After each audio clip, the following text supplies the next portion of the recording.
Hello everyone, Drew Wilson of Your Era Gamer here, and I am back with another show and tell video. And today I have two of the consoles I've been working with for the last while. It would be the Xbox 360 and the PlayStation 4. And I know you can probably tell by the title I have this really cool announcement, but I thought I'd throw in a little extra for you and talk about what was it like for the last year gaming with a PlayStation 4. So little bit of extra here for you. So I introduced this last year, and so it was kind of exciting because, hey, I'm going into the next generation console. This is the previous generation, and this is the next one afterwards.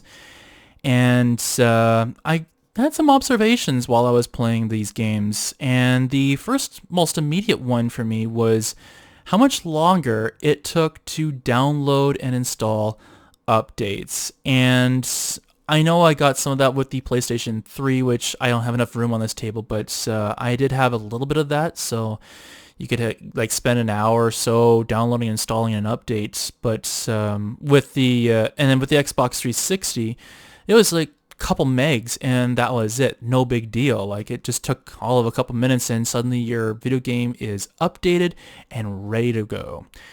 But when I got to the PlayStation 4, we're talking not just like 2 or 3 gigabytes. We're talking about like sometimes 20, 30, 40 gigs of downloading, and it just took a very long time to actually update some of the games.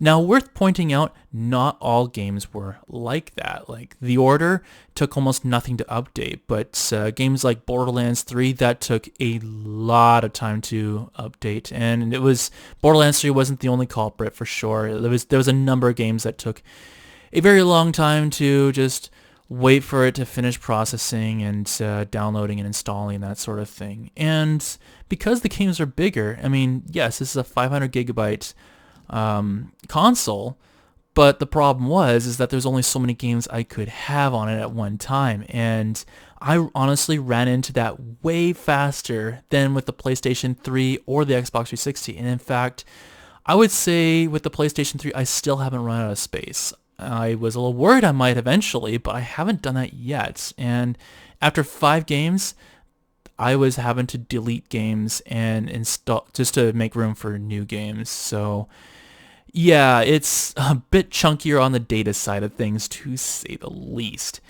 But with that, of course, this is a newer generation of console, and with it came with newer generation games. And yeah, the performance was definitely a lot better. There was higher graphical quality, more content that could fit inside the game, and you got the quality that is much better than whatever this or the PlayStation 3 could ever pull off.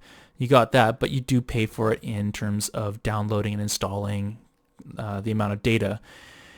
And the other thing too that I have noticed with the PlayStation 4 is dealing with the controller. And there's some positives and there's some negatives. One of the interesting features I found was this great big button here. And I legitimately thought that this is just a giant button. And it is a giant button. You can press anywhere, and you can press to pull up a menu, for instance. But it wasn't the only use for that. I think in one game you could actually rub your finger across that, and it's not necessarily motion sensitive, but it detects where you're sweeping your finger at least. And there's not a lot of games that I played so far that really took full advantage of that, but it is an interesting feature that I have never seen before. And maybe some game that I'll play later on down the road will take full advantage of that. I don't know. I'm still pretty new to this console, so we'll see what happens. But with the positive came the negative, and this negative was a pretty big shock to me, and that is the options button. I don't know if you can make it out, but look how tiny that button is. That thing is tiny. Like, and it's not only tiny, but it is pressed in, and I have to sometimes, put my finger in a specific angle just to press it, because I don't have the smallest hands or anything like that. And if I'm putting my thumb over it like a regular button, Yeah, sometimes I'm just pressing on the plastic and not necessarily the button itself. And I don't know why the designers chose to do something like that. I'm completely mystified because every other controller I've ever played with, like for instance, the Xbox 360 controller, you can see like the pause button is a button. And it's an actual button. You don't have to worry about, you can just feel where it is and press it, and it's not that big of a deal. But with this, it sometimes is a pain, and it wouldn't be a big deal if it wasn't that really that much of an important button. But it's a pretty big and pretty important button, because if you want to pause the game and access a menu, you have to press this tiny little button. And I guess in lieu of, I can press this to load up another menu, but who knows if it actually pauses the game. So I thought this was a surprising step back, because I've never seen a controller do that up until this point, and I'm kind of wondering why the people who designed this controller thought, well, let's make the pause button really hard to play with and really hard to use. So I'm a little mystified about that one. But of course, as you know, I didn't make this video just solely talking about the PlayStation 4, but I thought I'd talk a little bit about what my experience was. Of course, what I really intended for this video was to talk about this guy, the Xbox One S.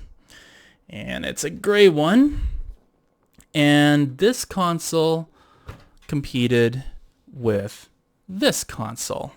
So it is, again, the same generation, and I am really excited to see what this console had and to compete with this console. So it was kind of cool that I'm able to play some more of those games. And of course, we can't talk about the console.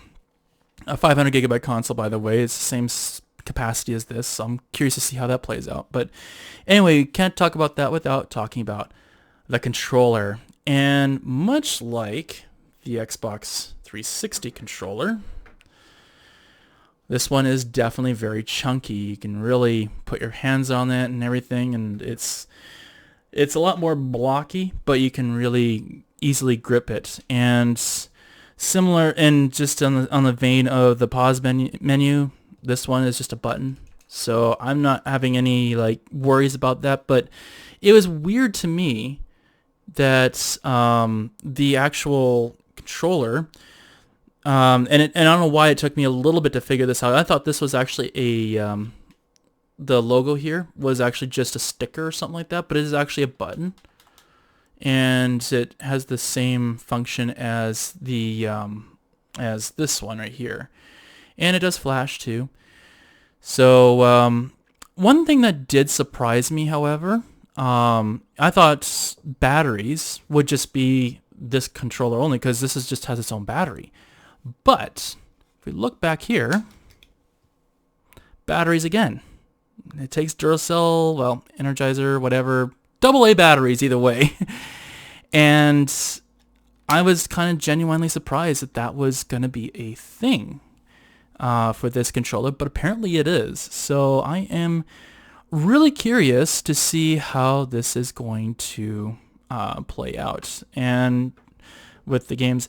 So the question is, I think a lot of you would have is, I have a lot of consoles now, and my uploading schedule is Steam first week, PlayStation 3 second week, Xbox 360 third week, and PlayStation 4 the fourth week. I'm kind of running out of weeks at this point, so what am I going to be doing?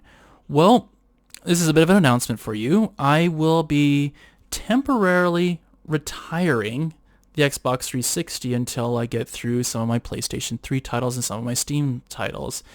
And it just depends on where it all fits, when this will come back. This console will make a return, but it's just dependent on how many more games I can go through it. And so, speaking of games, and just for clarity, the new actual the new schedule is going to be week 1 is still going to be the Steam game, week 2 is still going to be the PlayStation 3 game, Week 3 is going to be the PlayStation 4 game, and Week 4 is going to be the Xbox One game. So a little bit of a change up in the schedule, at least. So speaking of games, I have also been all this time, as you can kind of tell in the corner here, collecting games to figure out what I want to play. And it turns out you guys, all of you really liked when I played the Forza games. So I went all out trying to find as many of these as possible. This is Forza Horizon 3. And here is Forza Horizon 4. Forza Horizon 5. And Forza Motorsport 5. And I am aware that there is a Forza Motorsport 6 and 7 for the Xbox One console. I, to this day, for the life of me, cannot find those games, but I will keep trying. Hopefully I'll find them at some point in the future. So I also got a few other games here too. I got Far Cry New Dawn, Far Cry 6, a game I heard some things about, but I don't know much about it. This game called The Outer Worlds, so maybe that'll be a good game. I got Fallout 76. And because this console is known for these two franchises, yes, I did get them. I'm not holding my breath, but I did get them anyway just to see if they're any different. Gears of War 4. And Halo 5. So I got those two games. Gonna try them out anyway. There's some of the games I got as well. I got Trials Fusion. I heard of the game, but I don't know much about it. I heard it was going to be a good game. And because I was kind of missing out on a little bit on the RPG games, I didn't get a lot of RPG games for this console, but I did get a few. This is Final Fantasy 15. Then, of course, I got a few others as well. I got The Crew 2. Maybe that's going to be a good one. I got both Project Cars and Project Cars 2. So maybe those will be good. And a game I've heard about, but I don't know much about, again, Sunset Overdrive. Maybe that's going to be a good game. I don't know. So this is far from the only games I got. I got a much larger collection I've built up over the last little while. But hopefully with these games, I was at least somewhat on the right track with these. I do have a lot of PlayStation 4 games, so if you have any recommendations or suggestions, just remember that I also have a big collection of PS4 games that are not console exclusives, but definitely would be interested in hearing what you had to say about the consoles. And before you suggest Marvel Spider-Man, I have not found that on either console so far, but I am on the lookout for that particular game. But who knows? Maybe that'll be for another time. I don't know. But yeah, I just wanted to hear from you. What did you think of this? What do you think of the Xbox One in general? Did you have a lot of good memories of it? Did you have preferences over the PlayStation 4 with this, or did you prefer the PlayStation 4? Let me know in the comments below. And if you haven't, and even if you haven't played any of the Xbox One games, maybe this will be an adventure for you as much as it is for me, because this is all new to me. And for those of you who have played the Xbox One games, what do you think of my selection, at least so far? Is it good for you? Do you think you have other ideas of what games I should be getting? Maybe I'm totally off the mark, or maybe I'm right bang on. Who knows? But yeah, let me know in the comments below what you thought. So I guess that is all for now, and until next time, keep it cool.